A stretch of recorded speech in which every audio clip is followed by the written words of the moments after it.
મારું નામ વિક્રમ છે। 5 વર્ષ પહેલા મારી દુનિયા એક જ પળમાં ખાલી થઈ ગઈ હતી। મારી પત્ની સોનાલી કેન્સરે એને મારી પાસેથી છીનવી લીધી। ત્યારથી મારું ઘર એકદમ શાંત થઈ ગયું, એટલું શાંત કે ઘડિયાળની ટીક ટીક પણ બહુ મોટી લાગતી। રાત્રે 12 વાગ્યે પણ લાઇટ ચાલુ રાખતો, કારણ કે અંધારામાં એની યાદો વધુ ચોંટી આવતી। સવારે એકલો ચા બનાવું, એકલો જ નાસ્તો કરું, ટેબલ પર એક જ ખુરશી ખેંચું અને બીજી ખાલી ખુરશીને જોઈને ચૂપચાપ ઓફિસે નીકળી જાઉં। પણ એક દિવસ ઓફિસમાં નવી મહિલા આવી। એનું નામ હતું પ્રીતિ।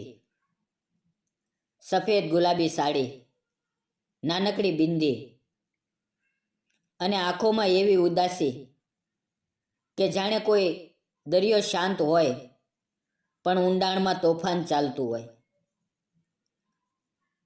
જ્યારે પણ હસતી, ગાલ પર 2 નાની ડિમ્પલ પડી જતી અને એ ડિમ્પલ જોઈને મારું દિલ એક પળ માટે ધબકવાનું ભૂલી જતું।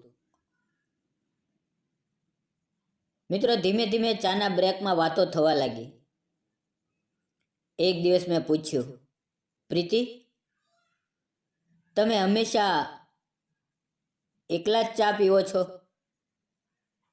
એણે હળવું હસીને કહ્યું, ઘરે એક નાનો દીકરો છે સાહેબ, એની સાથે જ વાતો થઈ જાય છે।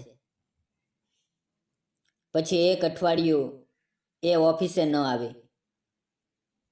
હવે મને ચિંતા થઈ। હું બપોરે લંચ પછી હું એના ઘરે પહોંચી ગયો।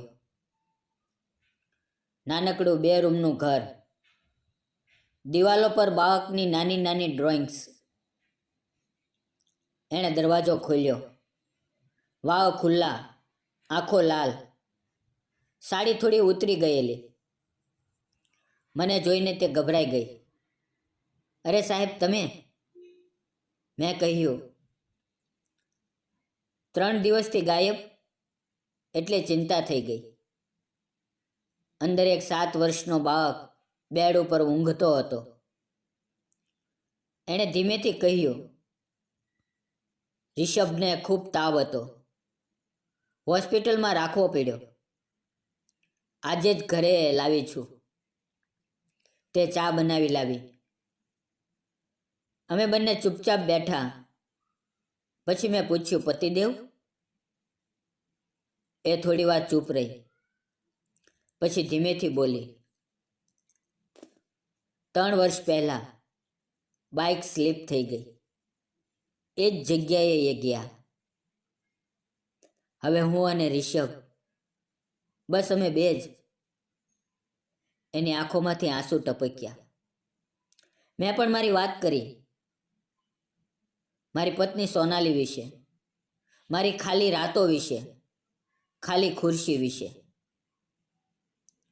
એ દિવસે અમે ઘણીવાર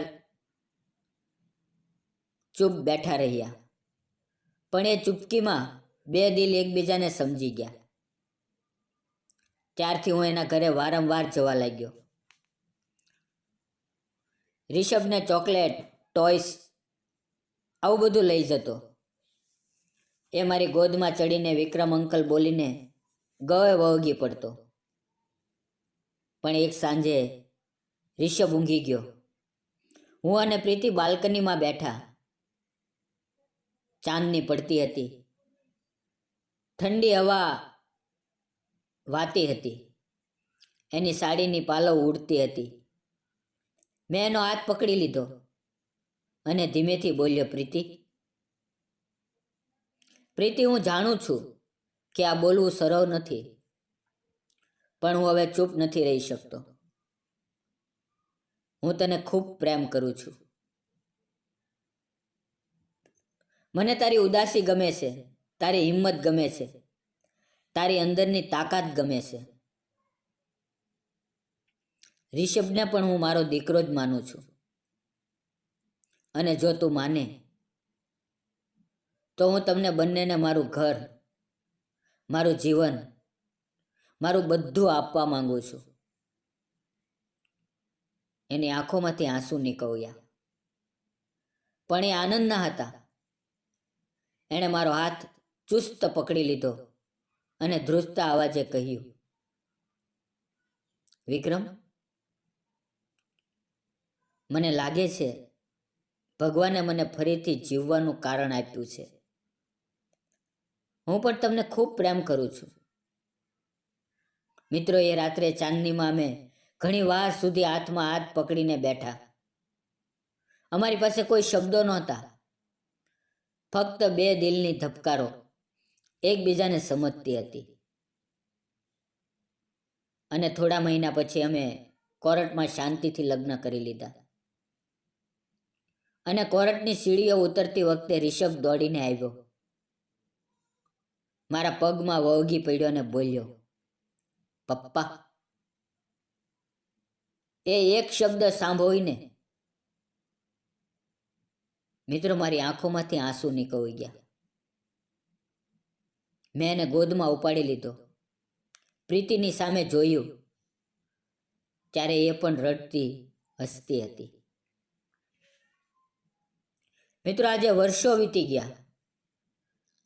સવારે પ્રીતિના હાથની ચા, રિષભનું ગુડ મોર્નિંગ પપ્પા, અને સાંજે ઘરે પાછા ફરું ત્યારે બંને દરવાજા સામે ઊભા હોય. એક નાનો હાથ મારા ગળે, એક મોટો હાથ મારા હાથમાં. ઘરમાં હવે ખાલીપો નથી, હવે તો પ્રેમની ખુશ્બુ છે. પણ મિત્રો, મેં સમજી લીધું છે કે જ્યારે દિલ સાચું હોય, પ્રેમ સાચો હોય, તો ભગવાન બીજી તક જરૂર આપે છે. અને ઘણીવાર એ તક એક નાનકડા બાળકના પપ્પા શબ્દમાં છુપાયેલી હોય છે. મિત્રો, જો વાર્તા દિલ સુધી પહોંચી હોય તો કોમેન્ટમાં એક લાલ હાર્ટ જરૂર મૂકજો. વિડીયોને લાઈક કરજો, શેર કરજો અને ચેનલ સબસ્ક્રાઈબ કરીને બેલ દબાવવાનું ભૂલશો નહીં. ફરી મળશું એક નવી દિલને છૂઈ જાય એવી વાર્તા સાથે. અને ત્યાં સુધી પોતાના પ્રેમને ક્યારેય એકલો ન છોડતા. ધન્યવાદ મિત્રો. જય હિન્દ. પણ મિત્રો, વિડીયોમાં આવેલા નામ, પાત્ર અને ઘટના ફક્ત કાલ્પનિક હતા. આ વિડીયો ફક્ત મનોરંજન અને શૈક્ષણિક ઉદ્દેશથી બનાવવામાં આવ્યો હતો. પૂરો જોવા બદલ દિલથી ધન્યવાદ. આવજો મિત્રો. તમારું ધ્યાન રાખશો.